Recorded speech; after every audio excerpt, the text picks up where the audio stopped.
It will be Gressington into stall number 9 with Sam James to complete the lineup for the Jenningsbet Grey Horse Handicap of 2025. Greys are in the gate. And they're off. A step slow away was Cayman Tay from stall number 2. Showing speed, however, over on the far side is Archduke Ferdinand, and he will lead up early. Very keen is Ezra C, and it's Archduke Ferdinand who leads Ezra C. And despite dwelling at the break, Cayman Tay has shown very good speed after that sluggish beginning to get across towards the near side rail and almost now come and get the overall lead. So Cayman Tay runs a solo against the rail. Then towards the near side is Grenham Bay. He's giving a lead to Raccoony, who's already been ridden along. Ezra C is leading the biggest group in the centre with Sensorium just in behind, and then Addison Grey. After Addison Grey is Silver Samurai, strikes a long way back, and so too is Gressington. Over on the far side, Bin Hari has been given a lead early by Archduke Ferdinand, and already they're racing down into the dip, and now there's just a furlong and a half to go in the Jenningsbet Grey Horse Handicap, and Grey's right across the track. It is now Addison Grey towards the near side with Ezra C. Over on the far side, Bin Harir, and now Bin Harir comes through, and Bin Harir on the far side has a slender lead. Addison Grey towards the near side is battling back. It's going to be very close. Addison Grey, huge win here for Jack Nichols, the rider. Addison Grey beats Bin Harir in second. Back in third, Ezra C, and then Archduke Ferdinand. Yeah, that was an absolute thriller for the Grey Horse Handicap, and it's been fought out the finish by 2 3-year-olds. Horse 2, Addison Grey, getting up to beat Bin Harir, 2 of the most fancied horses in the race as well. They're well clear of the third, that being Ezra C, and there's a photo finish called for further back. But the 3-year-olds fighting out the finish, and Addison Grey well on top, 5-2.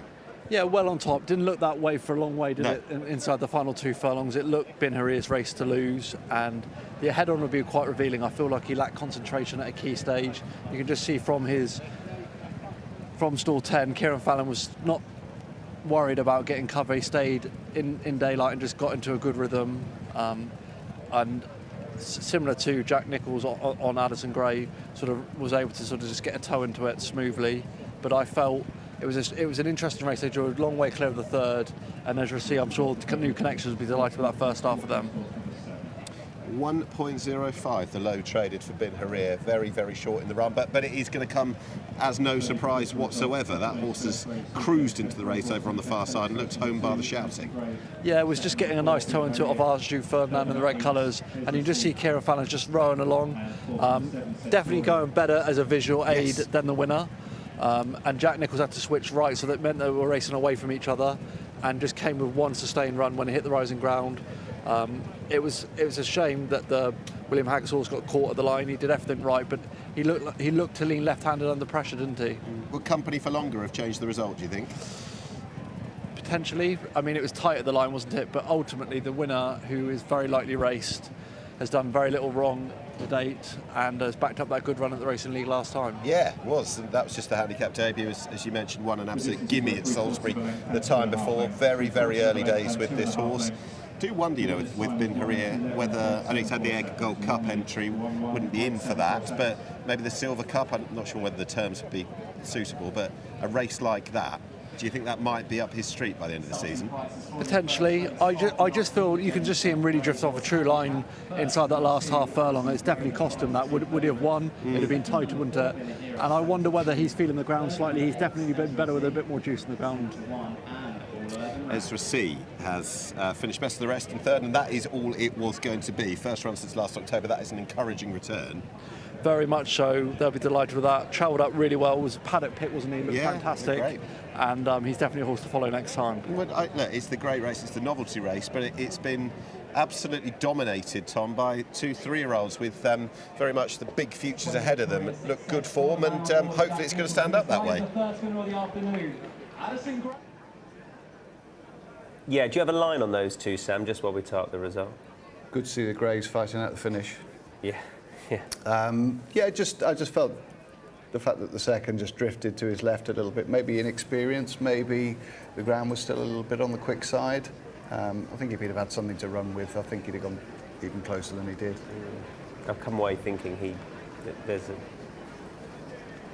there's a decent race in there, I think. Well, he's 25-1 for the Air Gold Cup, but I'm sure he'll get into that, and that's probably why his trainer's decided he needs to crack on and run him because he wants to run him at that festival. But he might get in the Silver Cup, I suppose. Yeah, definitely. Yeah, and hopefully for connections away from quick ground as well, or very quick anyway. There's Addison Grey, the winner, Opulence Thoroughbreds, Jack Nichols.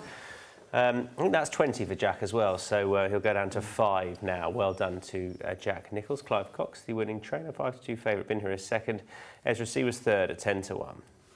Addison Grey has just won the Grey Horse Handicap. Jack Nichols, for so many reasons, this is a massive win, big Saturday success. Lost the 7 down to the 5. Excellent performance to win. Just talk us through it.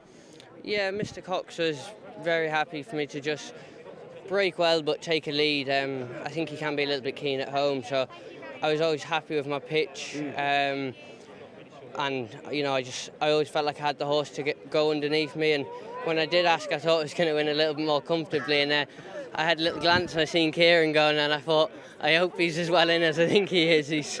But he's clearly a progressive horse, and you know, he's probably saved me a little bit, but no, it's very good. Because he's still at the very early stage of his career, what's that, only run number 5? Is there still a learning process with him, do you think? Yeah, he's very professional, so he's only had 5 runs, but he hasn't got that electric turn of foot yet. It kind of takes him a little bit to gather himself up and then go, but when he does get into that top gear, he takes a bit of stop, and I struggle to pull him up really, so no, it's a good sign. Just had a word with your agent as well. He's absolutely delighted, and rightly so. The 7's down to the 5.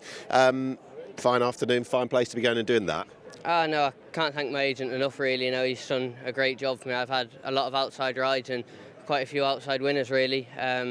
So when he rang me and said I've got the ride from Mr. Cox on Saturday at Newmarket, I was over the moon really, and he's doing a great job. Well, he has just said that you are going up against each other in an hour's time or whatever. You're a Sunderland fan, he's West Ham. Are you going to go back and watch the game together? Yeah, we'll go watch it, but this was the win I wanted really today. Yeah. The rest of the Premier League doesn't matter so much. And he also noted that next week, obviously a place that means a lot to you, York.